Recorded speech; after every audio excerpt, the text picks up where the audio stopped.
Good morning. How are you guys doing? Good. How are you? I'm doing great, thank you. How are the kids? I don't know. I've been on golf for a while, so I haven't seen how the kids doing. They're doing well. They're doing well. Are they making their grades? They are. You know, there's always room for improvement, but they're doing well. Glad to hear that. We're lucky to have two as good as they are. So.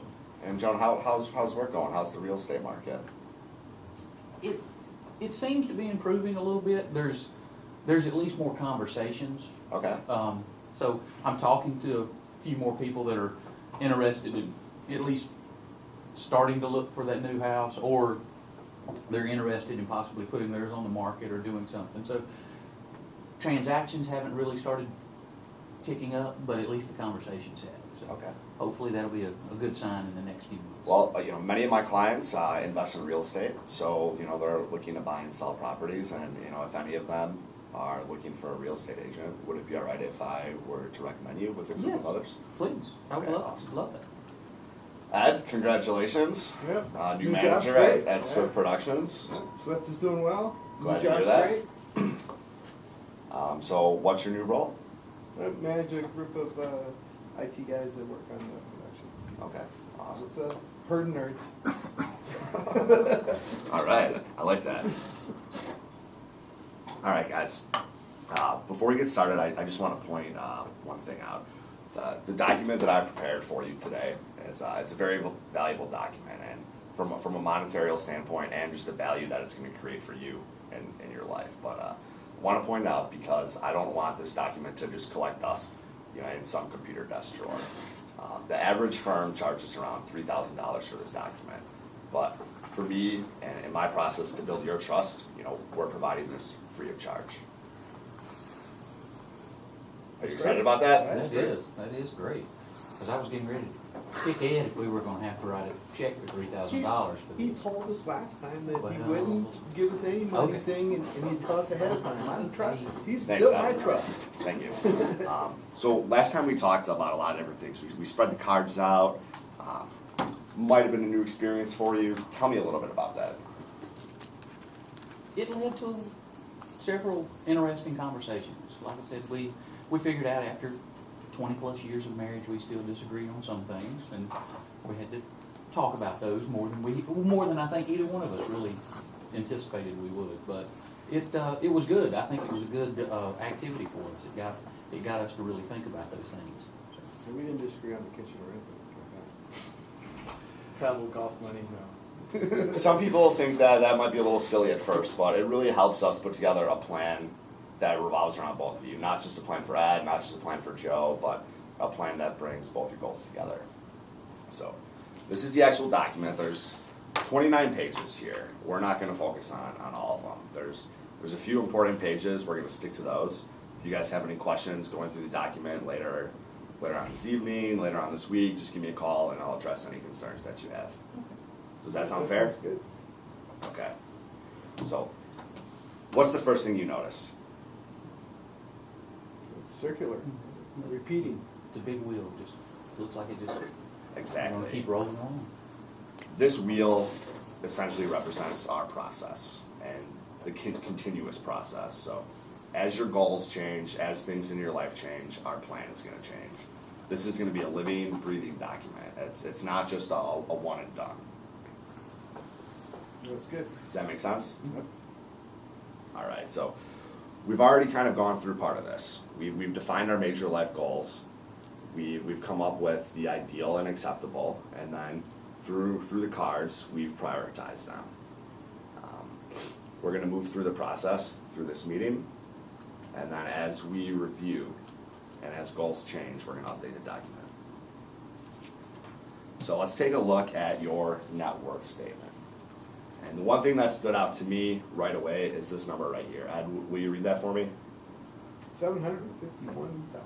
That is your net worth. Congratulations. That puts you in the top 5% of the American population.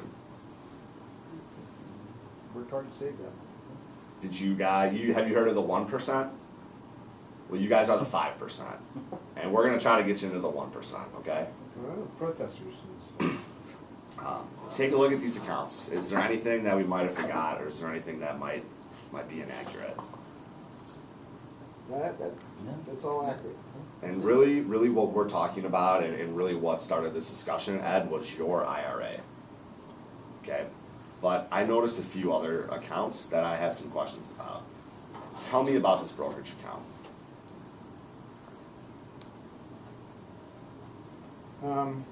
It's a account we have with Ed. It's got some stocks in it. How long have you had it with Ed? Like 6, 7 years, 7 years. Okay.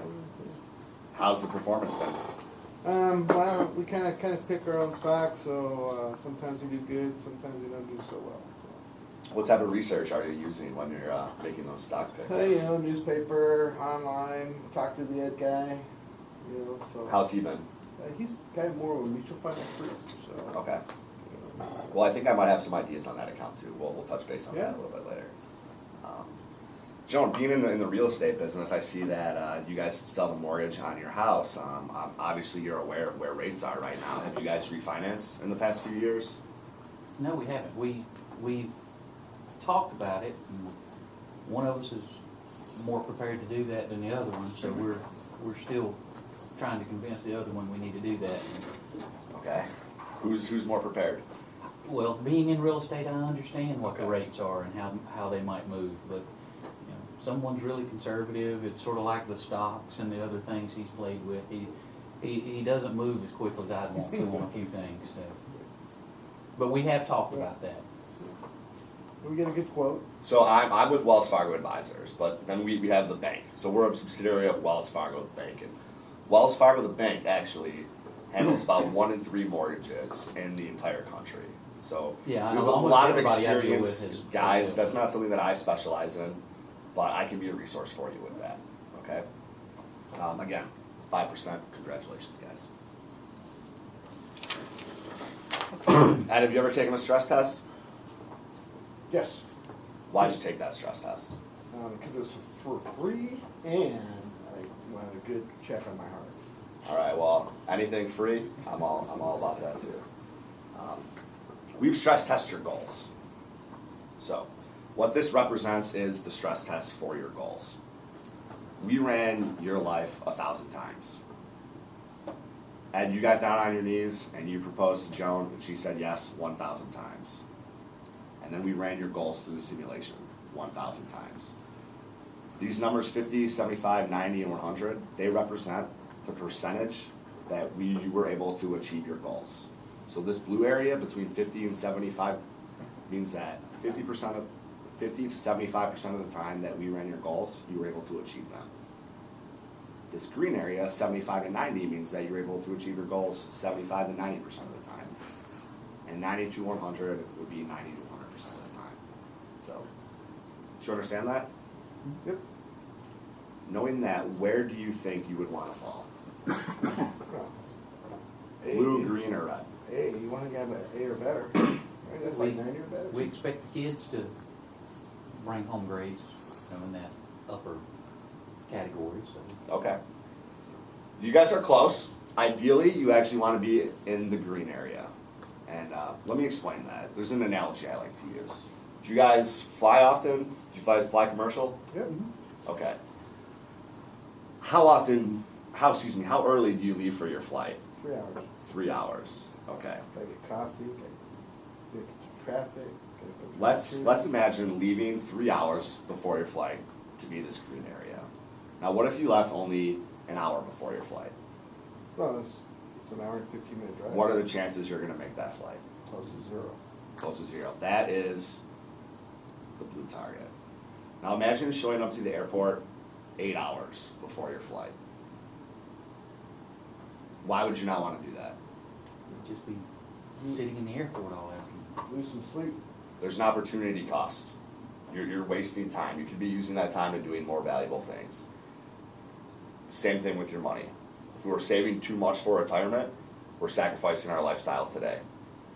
So what I want to help you guys with is maximize our lifestyle today while still being able to achieve our goals in the future.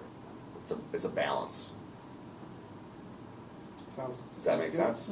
Sounds reasonable. All right.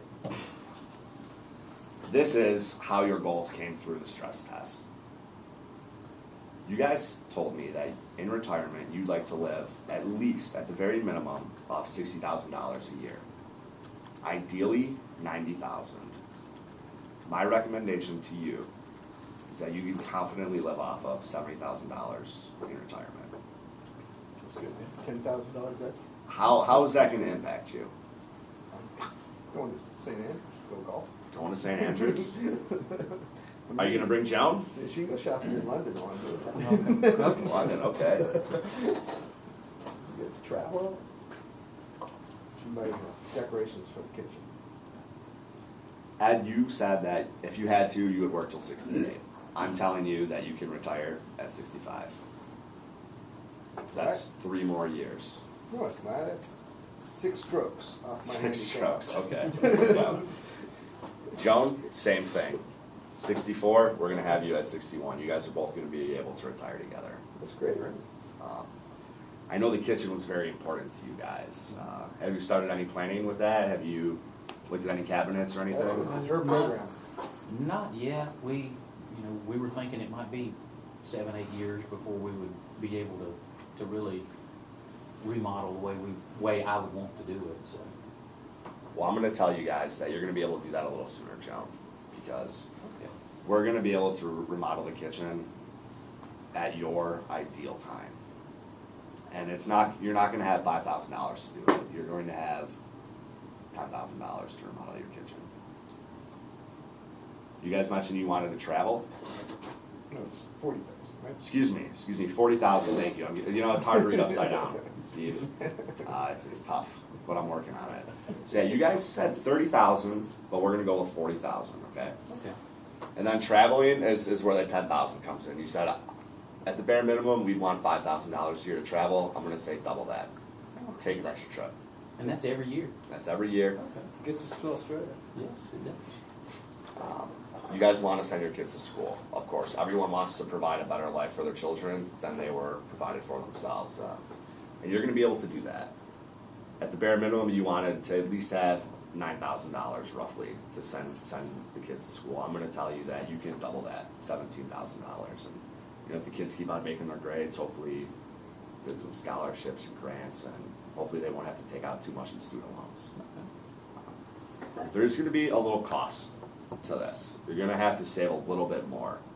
But I think that I can help you guys find that money.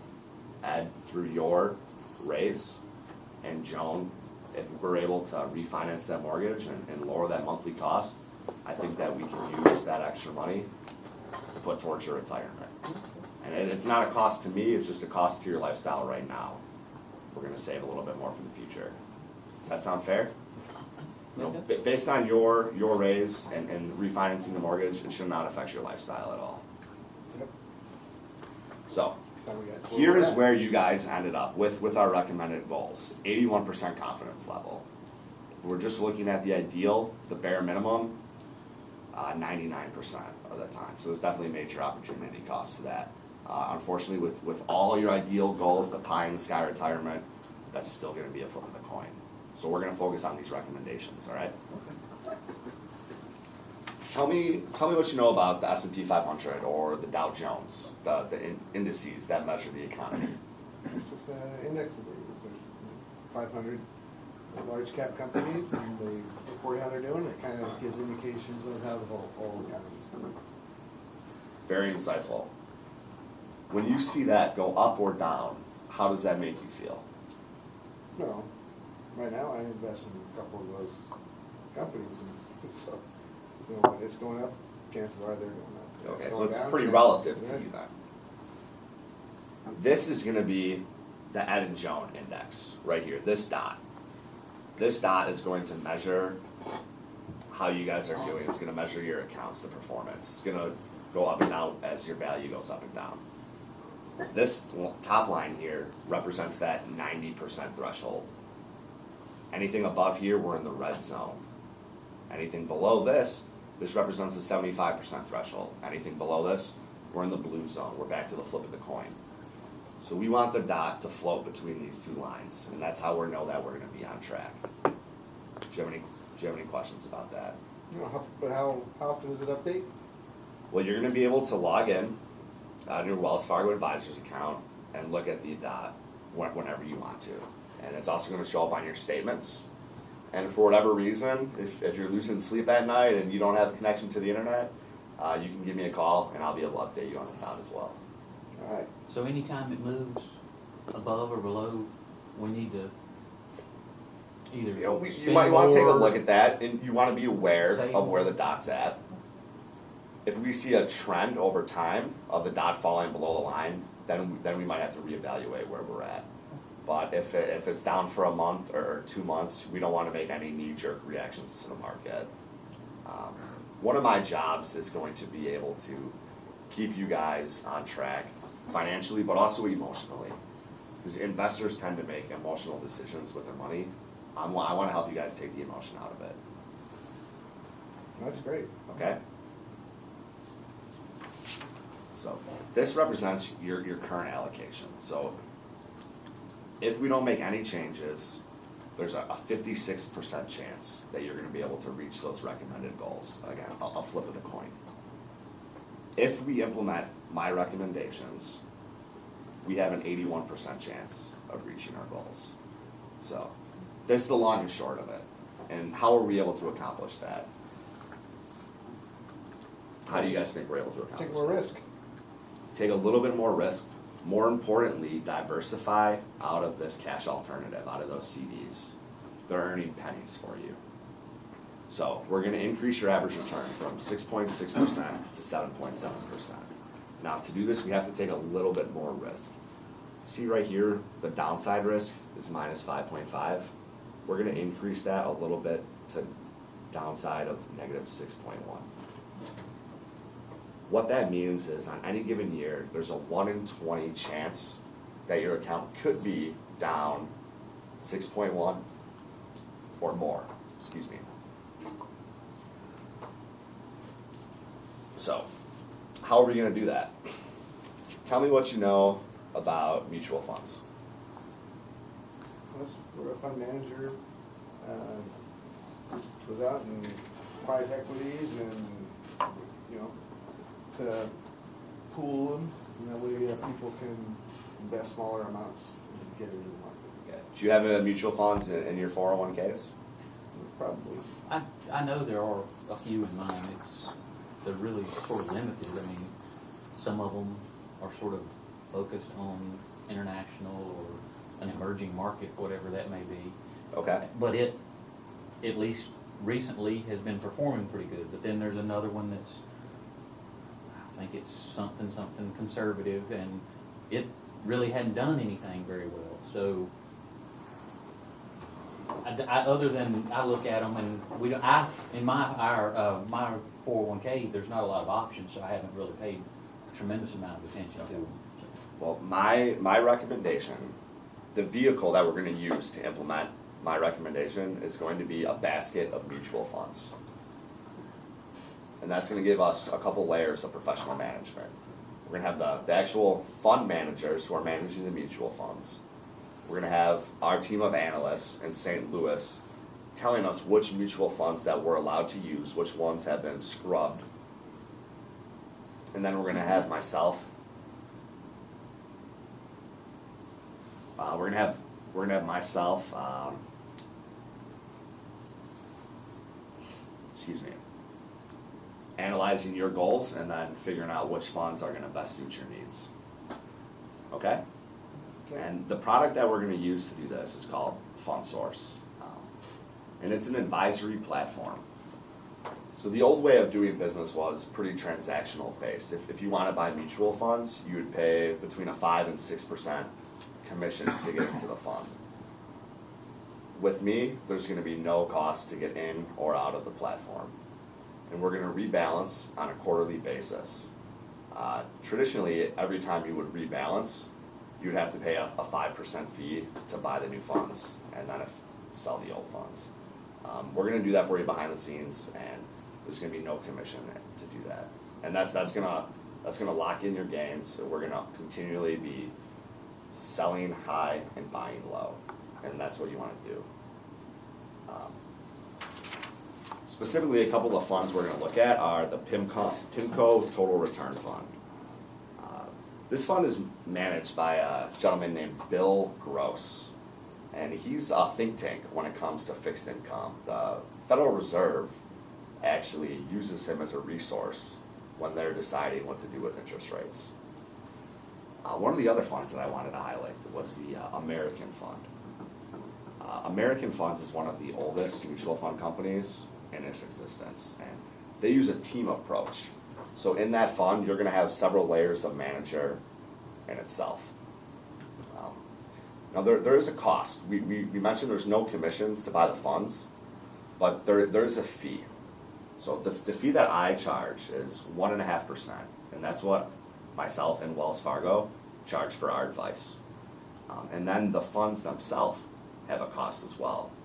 But because we are with Wells Fargo, we're able to use institutional shares. Typically, you need between $1 million or $10 million minimum to get into these shares. We have billions of dollars under assets, and we're able to command lower fees from the mutual fund companies. We're able to pass those savings on to you. So all in, it's gonna be about 2.3, 2.4%. However, you're not gonna see that extra 1% that's going away from the mutual funds. They're gonna take that out behind the scenes. But you will see the 1.5% fee that comes out. If your account goes up, my fee goes up. If your account goes down, my fee goes down. Most of my clients appreciate that because they realize that I have some skin in the game. My actions are reflecting your interests because I want to get paid. You guys want to get paid. We're on the same page. Now the other thing that we need to talk about is that brokerage account. It's a significant asset that you have, and the performance of that account is really going to be tied to this plan. So I need to be updated constantly on that brokerage account because this plan is worthless if we don't have the performance of that tracked. And frankly, I don't feel very comfortable with that brokerage account being held outside of Wells Fargo. Does that make sense to you guys? You can think about it. Okay, I would highly consider it, and really, the point I kind of want to hit home is really this confidence level, this 81% confidence level is out the window if we don't have that brokerage account over here, because I'm not going to be able to see how it's doing and how it's going to affect your goals. So really the only question here is, do you want to move that brokerage account now, or do you just want to get started with the IRA? Let's just get started and we can see. You can see how updating it goes. Okay. And it's kind of hard to give it up. All right, I understand. Everyone likes to pick their stocks. We'll have our secretary come in and get the paperwork started. Joan, the other thing I wanted to talk about with you is maybe a referral contact between yourself and myself. Do you leave any gifts behind after you sell a house? I usually do. Okay. Usually, a bottle of wine or, something. It depends on how well I got to know the client. But Do most of the people that you're working with have children? a lot of them do. A lot of them do. A lot of them. One cool idea that I've heard that Wells Fargo has told us that we should look into is, I want to help you, Joan. You're going to be my client. I want to help you. What if we set up a small college savings fund, maybe $50, maybe $100, for the children of the parents that purchase your house?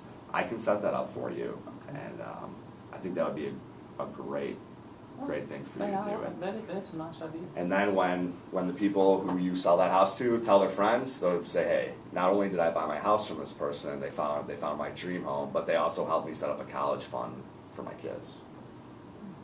Okay, I like that. How do you feel about what we've done today? That's great.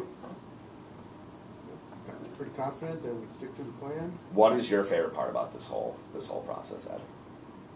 Watching the dot. Watching the dot. Who do you know that also wants to watch the dot? Oh, Frankie. Frankie? Frankie. What do you think, Frankie? Oh, yeah, he would. I think he would.